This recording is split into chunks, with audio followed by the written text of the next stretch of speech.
Today we have the G.Skill Trident Z5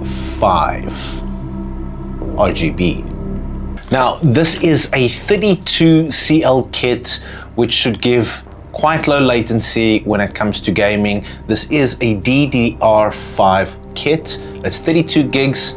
Let's open it up.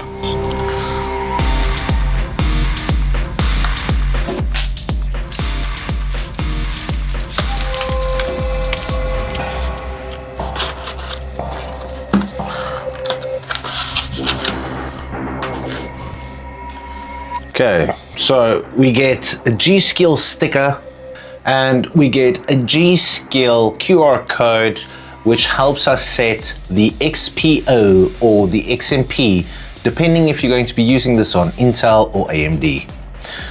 We've obviously got our two sticks, like you can see over there.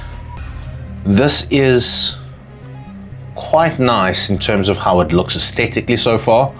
We're going to have to see how these perform later on.